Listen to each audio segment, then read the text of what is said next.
All right, ready, 3, 2, 1. Hi, good evening. This is Barry Webster, Rez Squatching Research. Tonight we have the privilege, and I'm honored, to have my brothers here. But we're going to talk a little bit about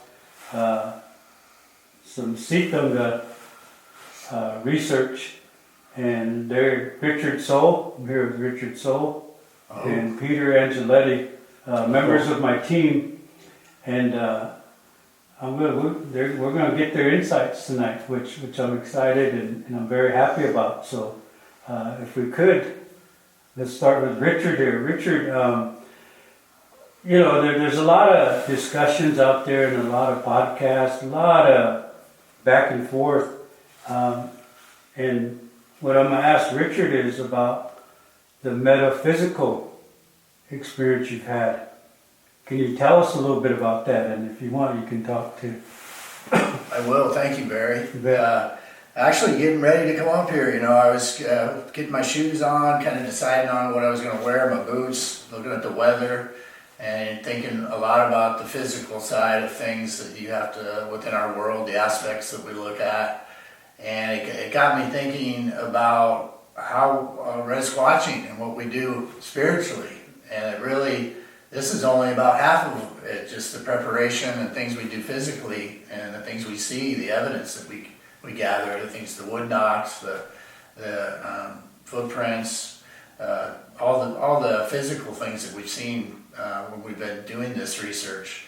And so it got me thinking about the metaphysical side, and kind of, that trip coming here is always kind of a step into the unknown, and it's a leap of faith. And with that, my spirituality has grown since I've been coming with Rez Squatching. That's been a big part of it. But what I kind of wanted to talk about as far as the metaphysical side is that there's science behind it. And one of the things that's unique to the Omaha Rez here, and where I'm from in Lincoln, is that there's a magnetic ley line that goes through that. And many times with these magnetic ley lines, there are paranormal or metaphysical occurrences that happen within that. And so we know within, I'm going to be a little scientific here, but within the Higgs field, which in physics, the Higgs field is where all material things exist. And so we all exist within this physical Higgs field, physical existence exists within that. But what's out beyond that? And we know as you breathe your air and as you see gravity, if we drop something, that there are unseen forces in our world. And so in my mind, as we embrace Rez Squatching, we kind of take a step from the physical into the metaphysical world. And I think that's important for researchers as you start into this, to acknowledge that the Native Americans really, the Omaha and Barry's approach is to have your mind, have a clear mind, have your mind, have a spiritual centeredness to you, because you are participating in this metaphysical world.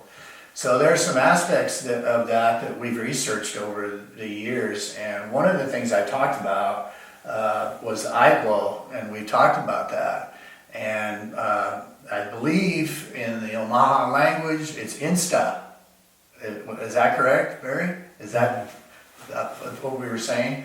So eye glow, as I talked before, was there's actually mechanisms that create that, and one of them is the photophores in your eyes. The photophores in Sikanga, they have what's called photophores, which are light emitting organs, and it's something that you'll see in deep sea creatures that do bioluminescence.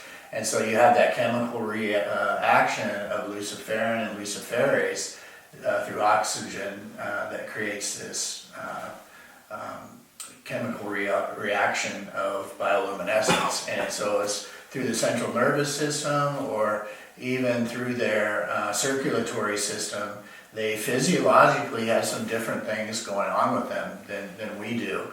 And I think some of that is linked to this kind of metaphysical aspect.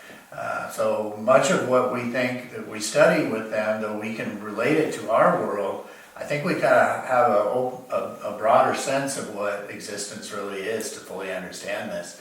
So we were able to kind of describe what this mechanism is for using photophores as light emitting organs. These photophores would actually, they would emit light, and they could change the color of the light through the different lenses that would operate. So I've talked about that in the past. I'm not going to go into a great deal of detail about that. But there's other aspects of this that they could be generating some energy. One of the things that we look at when I talked about the ley lines is we've had research where they've generated energy from these ley lines.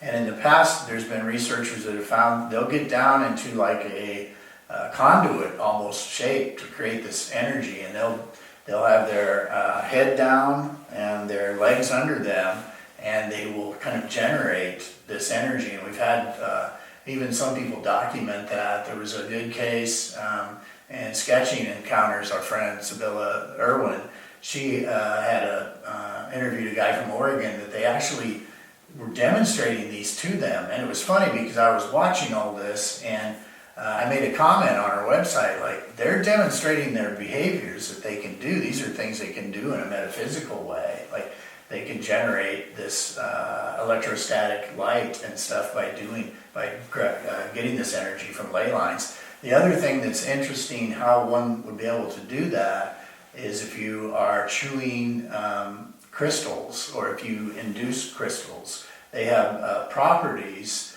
that's orbitally rearranged properties, and you'll find that in like silver and gold. They're 99.9%.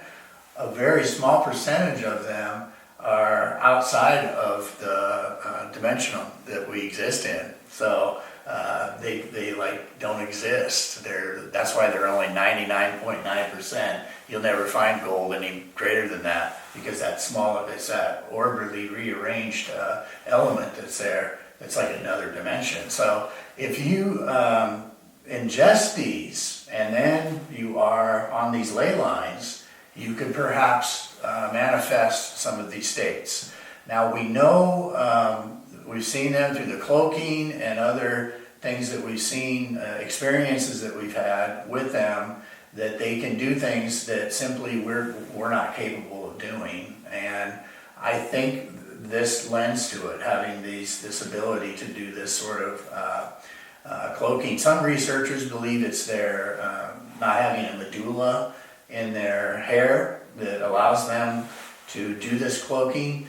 But I really believe it's something beyond that, because when we've seen orbs, we've had an orb kind of pop out of a tree and fell behind Barry and I on an expedition that we did a few years back. A father and son were with us. If you remember the name of them, I'd like to give them credit, but they said that fell right out behind us. So this sort of stuff, we know it's associated with the Seetonga, and that gives me thought that this is existing outside of the Higgs field. Like I talked, all material things that we have, there are some things existing outside of that. So when you're looking at that, there are things that are taking place when they can either cloak or manifest as an orb. There is some science to that has only probably in the last 20 years really fully understand what's going on outside of our physical world. And they